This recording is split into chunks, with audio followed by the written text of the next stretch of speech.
Assalamualaikum warahmatullahi wabarakatuh. Waalaikumsalam warahmatullahi Apa kabarnya sahabat IKADI sekalian? Bertemu kembali dengan podcast IKADI PW Sumatera Utara. Kali ini kembali bersama saya Muhammad Abduh Putra Panjaitan, Mapan, salam Mapan, be wise. Ya. Sahabat IKADI dimanapun Anda berada, jangan lupa slogan kita menebar Islam rahmatan lil alamin. Baik, kali ini tamu podcast kita yang sudah berhadir bersama kita, narasumber kita yang mungkin sudah kita lihat video sebelumnya dari beliau, yaitu Dr. Haji Lisyanto MSI. Ya, beliau adalah Ketua Bidang Pendidikan di PW IKADI Sumatera Utara, kemudian juga sebagai dosen ya di Universitas Negeri Medan. Nah, apa kabar Ustadz? Alhamdulillah. Ya, nampak ceria kali ini Ustadz ya. Apa karena bawaan baju putihnya Ustadz? Oh iya. Iya. Barangkali ya. Iya, bisa jadi Ustadz ya. Pada edisi yang lalu agak gelap ya kan? Iya, iya. Pada yang sebelumnya ya. Ustadz, mungkin kita melanjutkan perbincangan di podcast sebelumnya Ustadz tentang pendidikan. Jadi sebenarnya esensi pendidikan itu apa Ustadz? Jadi pendidikan itu sebenarnya adalah upaya untuk memberdayakan dan pembudayaan. Jadi, Memberdayakan dan pembudayaan. Ya. Kenapa? Memberdayakan itu dalam konteks yang paling kecil itu dari tidak tahu menjadi tahu. Itu kan memberdayakan ya. Dari tidak ngerti jadi bisa ngerti ya kan. Dan kalau secara umum dari tidak bisa naik sepeda motor belajar ya bisa naik sepeda motor, itu artinya ada sebuah proses pemberdayaan. Dan pembudayaan itu berkaitan dengan bagaimana membentuk atau membiasakan ya peserta didik itu atau orang-orang yang dididik itu memiliki karakter-karakter yang baik. Itu namanya pembudayaan. Pembudayaan. Ya, makanya dalam sebuah orang yang terdidik itu paham konteks lokal. Ya. Kemudian apa namanya kalau orang mengatakan itu apa ya? Budaya-budaya lokal gitu ya. Kearifan lokal. Kearifan lokal ya. Mengatakan ya betul. Iya. Gitu ya. Jadi kalau dia belajar itu adalah pemberdayaan, artinya harus ada langkah-langkah ya ketika kita ingin melakukan proses pembelajaran. Artinya gini Ustaz, kan pembelajaran itu sebenarnya proses belajar itu sebenarnya kan terjadi di pribadi yang belajar, pembelajar lah kita bilang kan. Namun kadang-kala kan perlu bimbingan Ustaz. Nah ini kalau kita sebagai pembimbing lah dalam proses pembelajaran itu, ada nggak pola-pola yang bisa kita siapkan untuk membuat proses pembelajaran itu lebih efektif gitu Ustaz? Mutlak ada. Ya. Dan harus ada. Ya. Jadi seorang pembimbing atau orang pendidik ya, kemudian apa namanya istilahnya ada apa namanya pembina dan lain sebagainya atau guru dan lain sebagainya gitu ya. Jadi dia harus punya strategi, punya kiat, punya metode, punya pendekatan supaya bagaimana peserta didik yang dibina itu bisa mencapai apa yang diinginkan terkait dengan tuntutan ya. Tuntutan itu bisa tuntutan kurikulum, bisa tuntutan tuntutan sebuah, hidup terutama Ustaz ya. Tuntutan lembaga dan lain sebagainya gitu ya. Karena memang wajib punya itu. Model pendekatan, strategi atau taktik ya, teknik. Karena sebenarnya pemberdayaan itu terkait dengan kecakapan hidup Ustaz. Betul. Jadi pemberdayaan itu dalam konteks yang saya contohkan tadi, misalkan dari naik sepeda tidak bisa menjadi bisa, naik sepeda motor bisa tidak bisa, tapi dalam konteks yang kehidupan itu bisa merubah, memperbaiki kondisinya.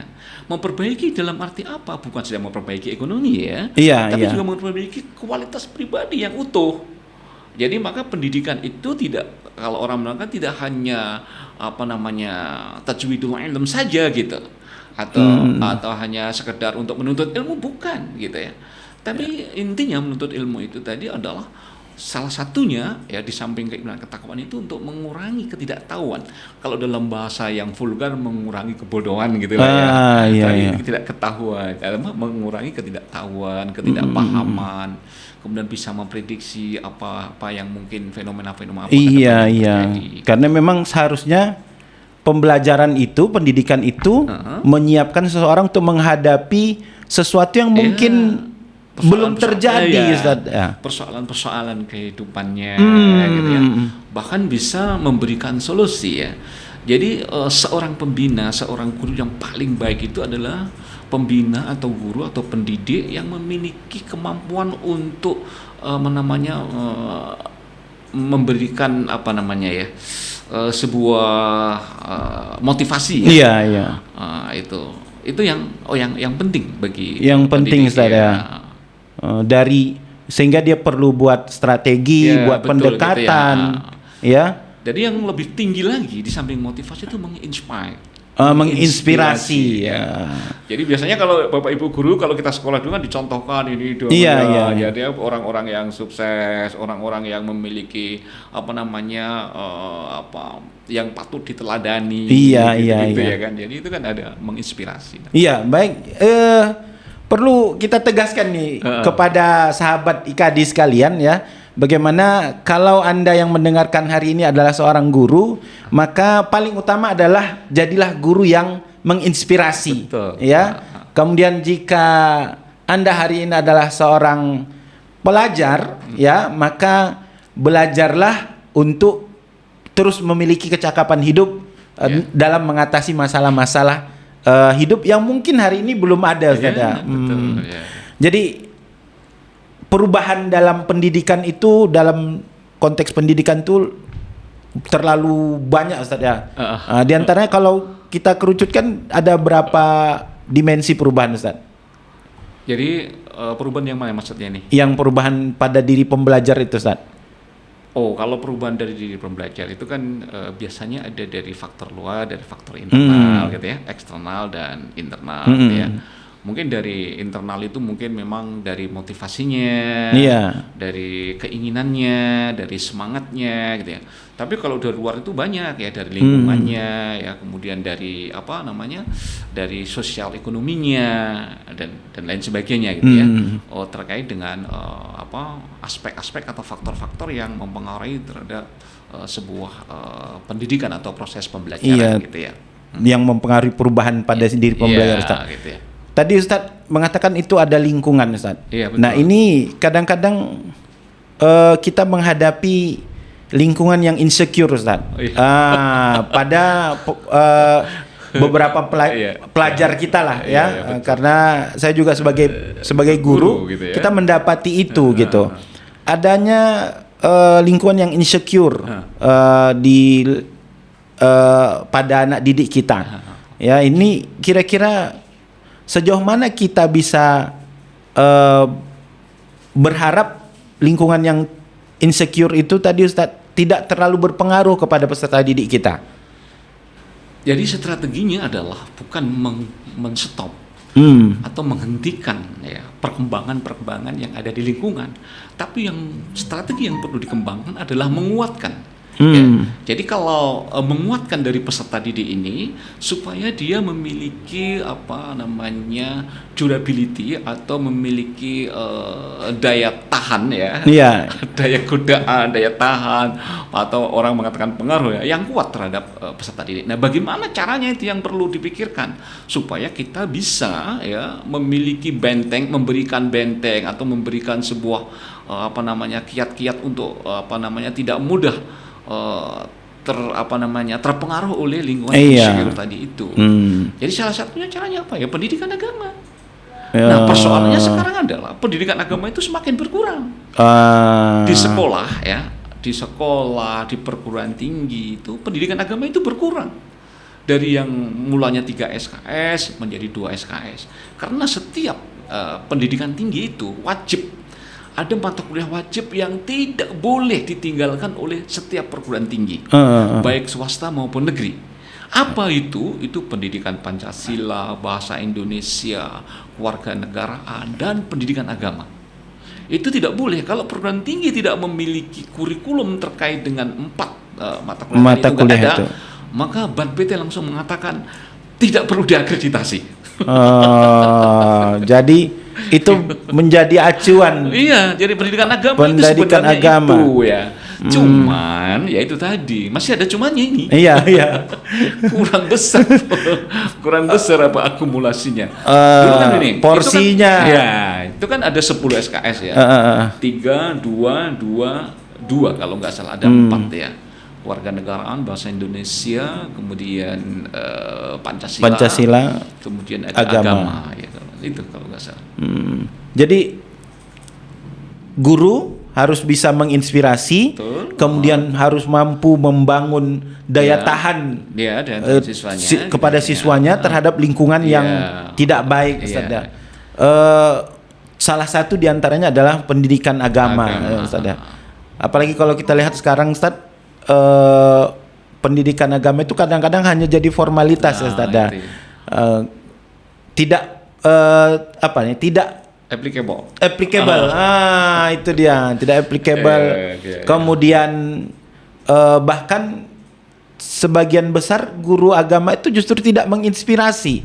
Ya, siswa itu kadang-kadang kalau tidak ada yang cita-citanya spontan misalnya ingin jadi guru agama. Tapi kalau ini juga artinya kan itu tidak menginspirasi, betul, kan?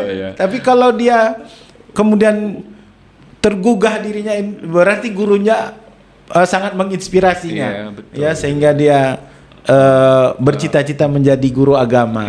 Jadi memang ini tidak pekerjaan mudah ya. Jadi sudah bobotnya atau porsinya dikurangi, kemudian yang memberikan pembelajaran itu juga tidak benar-benar totalitas gitu. Jadi kalau orang mengatakan itu hanya sekedar hafalan gitu tidak sampai ke implementasinya dan seterusnya ya. Nah itu yang juga perlu kita sayangkan. Oleh karena itu IKADI juga punya peran penting untuk bagaimana membangun sebuah iklim iklim akademik, iklim pendidikan, suasana akademik yang sekolah-sekolah itu mungkin akan memanggil kita gitu. Bagaimana sih dari IKADI itu supaya murid kami itu di samping nanti kalau SMA bisa masuk perguruan tinggi yang bagus, itu berkaitan dengan profesionalnya, kemudian juga memiliki akhlak yang baik, kemudian memiliki tanggung jawab yang baik, memiliki kemandirian dan seterusnya gitu ya. Nah, itu dari pendidikan yang tadi itu. Nah, gitu. Dan ini juga tidak tertutup untuk mata pelajaran yang lain, Ustaz, mata kuliah, mata pelajaran yang lain ya. Meskipun memang kita hari ini banyak menyoroti di bidang pendidikan agama tadi, Ustaz. Jadi Ustaz, kalau kita lebih jauh lagi ini, Ustaz, ketercapaian kadang-kala kan gini, ketercapaian terhadap proses pendidikan itu kita juga tidak memiliki indikator yang jelas gitu, Ustaz, karena kekurang pahaman kita untuk menentukan apalagi nih banyak guru-guru pendidik yang seperti selalu terkejut dengan perubahan yang begitu cepat di kurikulum, begitu cepat di lingkungan gitu, Ustaz ya. Kemarin baru cerita 3G, tiba-tiba ini udah 4G, besok udah 5G gitu kan. Ini terlalu cepat, kadang-kadang tidak bisa terimbangi oleh guru kita, Ustaz. Guru-guru baik itu di pendidikan dasar, menengah maupun bahkan di pendidikan tinggi. Kira-kira Ustaz ada tips atau nasihat nggak kepada guru-guru agar perubahan-perubahan itu dapat diimbangi gitu, Ustaz? Agar tidak tenggelam di dalam perubahan itu. Jadi memang dalam sebuah konsep pendidikan itu memang akan sulit untuk selalu mengejar dengan apa yang terjadi di dunia nyata. Kalau orang mengatakan antara sekolah dengan dunia industri atau dunia usaha atau dunia kerja. Oleh karena itu dalam sebuah pendidikan ada perlu yang disebut dengan adaptability. Jadi bagaimana melahirkan peserta didik ini yang dia adaptif gitu terhadap perubahan. Jadi tidak kaku dia, tapi dia fleksibel. Oleh karena itu kurikulum atau apa disusun supaya mahasiswa, siswa atau peserta didik itu memiliki daya adaptability yang bagus gitu ya. Jadi seperti daya tahan, daya adaptif. Daya adaptability. Ya, jadi kemudian yang kedua, memang kalau kita kaitkan dengan ada 8 indikator kinerja utama, ada 8 indikator salah. Itu tidak mencakup terkait dengan yang tujuan satu tadi itu, bahwa keimanan, ketakwaan, akhlakul karimah itu tidak menjadi sebuah target dalam 8 IQ itu. 8 IQ yang pertama itu berkaitan dengan lulusannya bekerja di mana, kemudian dosen-dosen itu bekerja di industri gitu ya kan. Kemudian berapa mahasiswa yang belajar di luar kampus, begitu. Tapi belum ada indikator. Inilah seharusnya kita semua bisa mendorong bahwa IQ dari sebuah lembaga pendidikan, termasuk lembaga pendidikan tinggi, menengah itu harus menyebutkan keimanan dan ketakwaan tadi. Ya, karena saya pernah ditanya, terus Pak, kalau Bapak punya visi seperti itu, bagaimana cara mengukurnya gitu ya? Loh, sama dengan di Pancasila itu. Ya, ketuhanan yang Maha Esa, kemanusiaan yang adil dan beradab, itu kan ada poin-poin. Iya. Itu kan bisa diukur. Diturunkan, dijadikan indikator. Ya, betul. Nah, mungkin pertanyaan yang selalu muncul ketika kita ingin memasukkan sebuah indikator keimanan dan ketakwaan, terus bagaimana cara mengukurnya gitu. Ya, cara mengukurnya gampang. Ya, kalau ini disebut dengan outcome. Bukan produk atau hasil, output bukan, tapi outcome. Misalkan Pak Mapan ini, Muhammad Abduh Putra Panjaitan ya kan, lulus dari sebuah lembaga pendidikan ya kan. Itu bisa impact-nya baru bisa diukur mungkin setelah 2 tahun, 3 tahun. Apakah Pak Abdul menjadi orang yang baik? Nah, misalkan dikasih kebetulan setelah 10 tahun dikatakan sebagai sebuah dikasih amanah menjadi seorang pejabat gitu ya kan. Nah, itu apakah itu kan bisa diukur? Oh, berarti alumni ini itu banyak yang tidak tersangkut dengan kasus itu. Sebenarnya bisa diukur, dan banyak ahli-ahli evaluasi yang bisa merumuskan bagaimana mengukur keimanan dan ketakwaan. Artinya bahkan ada soal perasaan aja bisa diukur saja, karena kadang ada indikator yang membuat ada aja itu ya kan. Seberapa dalam, kadang-kadang saya selalu lihat seberapa dalam perasaan, kadang ada poin-poinnya gitu kan. Nah, itu ini menjadikan ukuran. Berarti ada. Sebenarnya kalaupun tidak bisa real tergambar, tapi tidak real dapat hasil, tapi ada gambaran tentang beriman bertakwa itu berakhlak mulia itu bisa diturunkan menjadi indikator. Sehingga beriman dan bertakwa itu harusnya menjadi indikator hasil indikator kinerja pendidikan, indikator kinerja pendidikan. Mestinya. Jadi ini mungkin bahasan yang cukup perlu ditindaklanjuti nih Ustaz ya. Artinya ke depan kita mendorong memang agar menilai kualitas suatu pendidikan itu, indikator tentang keberimanan dan kebertakwaan itu disebutkan bukan sekedar dia lulusan kemana bekerja di mana, ahli apa profesional dalam bidang apa gitu ya. Karena memang itu mungkin jadi pondasi sebenarnya agar itu tadi dia bisa bersifat adaptif dengan perubahan yang begitu cepat. Memang kalau cerita perubahan ini Ustaz harus seperti kilat juga kita menyikapinya. Karena kalau kita masih bersantai-santai kita tenggelam, tenggelam. Padahal harusnya kita berselancar di atas perubahan itu. Betul. Baik, sahabat IKADI dimanapun Anda berada, demikian tadi bincang-bincang kita seputar pendidikan.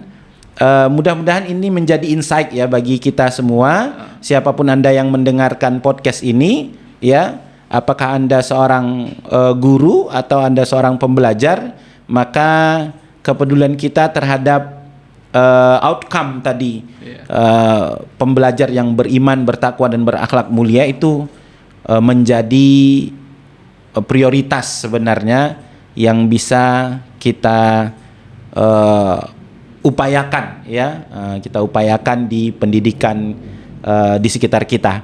Baik, sahabat IKADI dimanapun Anda berada, mungkin sampai di sini podcast kita kali ini ya. Ustadz, tanam selasih di halaman ya. Cakep. Jangan lupa tanam buah mengkudu ya kan. Terima kasih Ustadz atas segala pemaparannya, atas segala pemaparan ya. Jangan lupa singgah lagi kemari di lain waktu. Baik, saya sudahi ya dengan assalamualaikum warahmatullahi wabarakatuh. Salam mapan, be wise.